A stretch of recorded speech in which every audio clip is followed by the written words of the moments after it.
Oh, I can see the red light is on. Okay, so welcome to this afternoon's meeting of the Values and Subcommittee, which I'm chairing in the absence of Adebola, the regular chair. So if we could do the introductions, I think we all know each other. If we can start. Captain David Wilcox, one of the councillors from the Lotteries and Vice Chair of Audit for the next 20 days. Councillor Jonathan Hacker. Tim O'Brien, Director of Legal and Democratic Services. So I'm Councillor Andrew Brown. Alison Taylor, Clerk to the Committee. Lovely. Alison, do we have any apologies for absence? Well, just as you know, Chair Adebola, the Chair of the Committees, and sent his apologies for today. Okay. We got that Councillor Pearce is absent, but I think just sent apologies. Any declarations of interest? No. Okay. Minutes of the last meeting. Does anybody have any comments they wish to make with regards to the minutes? No. Okay. So, public forum. We've got questions and statements, 2 of each.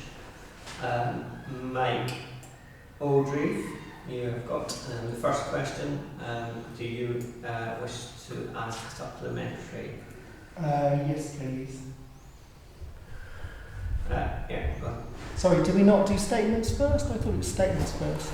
There's no set rule on it, I just happen to have the questions at the beginning of the agenda. Okay, I wasn't really ready. Yeah. If you want to do your statement first, we can flip. You're the only member here who's submitted, the only member of the public here who's submitted questions. Sorry, I was to speak to talk about so, the statement. Okay, if you speak to your, if you want to speak to your statement first, and then we'll come back to the questions. Okay, because it's just about the context of this meeting, really. I'm disappointed that yet again there's been censorship going on, which seems to have been by democratic services, and that nothing was said in the meeting about I've had various questions and statements censored by democratic services.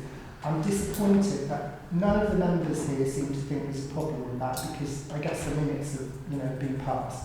They don't reflect what happened in the meeting, and they whitewash a question that was asked by a member of the public.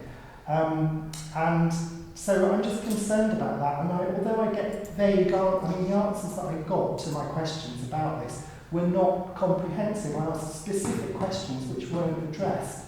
And I do have a concern about this. The whole ethos and culture of my experience here seems to be a fight against the public, to shut them down and to stop people having honest debate about things. I'm just really disappointed. I just asked a few members that are here to try to have some empathy for the public in getting these responses over and over again. The constant censorship and the constant repetition of answers which kind of ask the question, but not in a spirit of good faith. That's all I'd like to say. Okay, that's noted, and obviously your statements are to the public record along with the minutes. So your dissent from those minutes is recorded. We'll flip back to the other statement that we had, and was from Suzanne Audrey, so that will be noted because she's not here to speak to it. So we'll flip back to your questions. You've got 2 questions. Do you want to ask supplementary on one or other? I might as well just do both, just more the merrier. Okay. I don't think it matters because they're both related, aren't they? So I've just got to, excuse me a minute, I just need to read this through my own head a minute.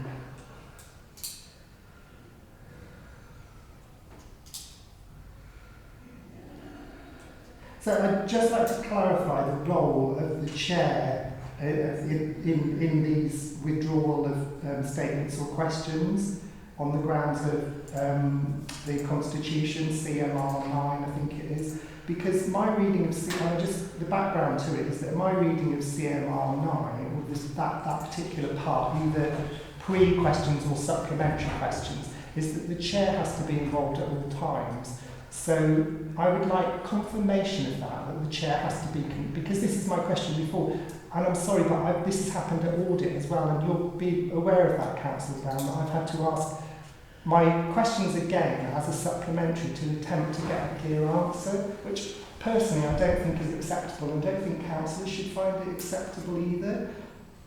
So anyway, my question is the chair, so that'd be Mr. Adbayo, and I'm asking you at the moment because I think this is something you need to go back to.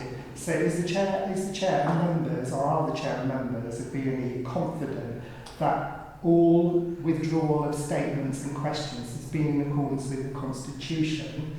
And can you clarify, please, whether the role of the chair and that the chair needs to be involved in all decisions? Because that's my reading of the Constitution, that the chair needs to be involved in all decisions, either pre-meeting, during meeting. And again, I was disappointed that that involvement didn't happen post-meeting, so there was no, it's not respectful to the public, I don't think, doing that. Okay, Have that recorded, Chair. so that's been recorded, and we'll get an answer to you. My understanding is that all such decisions have been taken in accordance with the Constitution. So that's the advice I've had and the understanding I've got, and I've spoken to members of Democratic Services with regards to the process that's been followed on this occasion, but we'll get, so that's my understanding, but if we can record that as a formal supplementary and get a formal answer. Chair from me. Yeah.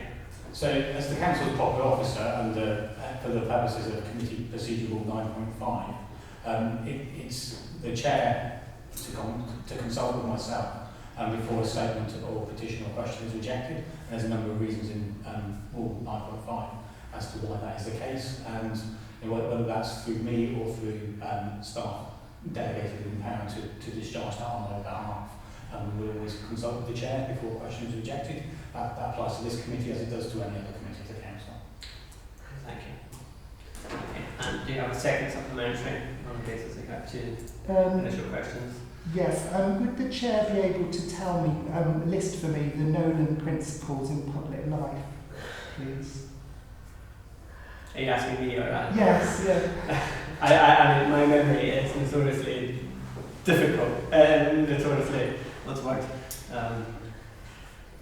Bad. But selflessness, integrity, openness are the three that's been immediately to mind. But yeah, I'm not very good at memorising lists of things. Okay. So, Anyway, that's 3 out of 6, 7. 3 or 7, yeah. Chair, can I also say that Tim, Director of Legal and Democracy Services, has now responded to the earlier supplementary immediately. Normally supplementaries are responded to. Sometimes they have to go away outside of the meeting for response because an officer's not there. So we can take it now and that'll be written in my minutes if you've had your response to your first supplementary question. It wasn't, it was a roundabout response because I was just about to say to Councillor Brown after the question, I don't like to intervene, but this is the problem when questions aren't answered properly. I said, can you specifically, say for each of those that there was engagement with the Chair? I mean, if I did an FOI, for instance, would I be able to see that? Well, I have no reason to just. It's a very broad brush sort of statement, and I've got reasons, it's not something I. No, okay, fine. Answer any further. Okay, so that, and then we had other questions then from Joanna Booth, but she's not here to ask supplementaries and has been given written responses. So we shall move on to the revised complaints process for the third time of asking. This committee will look at the revised complaints process. So obviously, I think everyone knows that up to this point it was an original draft that members weren't content with. It was worked on with the then members of the Balance and Ethics Committee. And a subsequent draft came to our last meeting, and there were 1 or 2 issues that were still caused issues within the drafting. So it's been away and been redrafted again. So does anyone have any comments or questions or statements to make with regards to the draft that is now in front of us? I'm happy with it, Chair. Thank you. And I'm happy that the comments that we made in the last meeting were incorporated into it as well. But yes. Yeah, I mean that's primarily, in my memory, the comments, the issues raised at the last committee, for further, amendment to the draft were primarily from yourself. So, on that basis, is everyone happy to accept said draft? Do we actually vote on it? Or? I don't know, actually. That's a good question.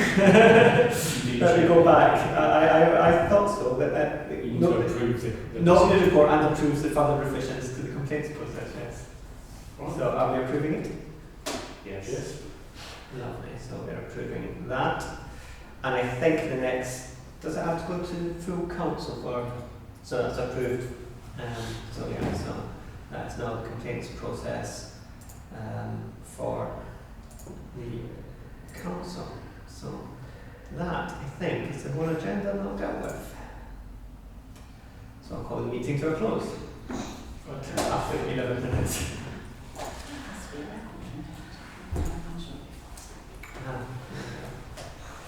So what was last night's Labour Council extraordinary meeting to appoint Steve Pierce as Lord Mayor. Oh yes, yes, that was 7 minutes.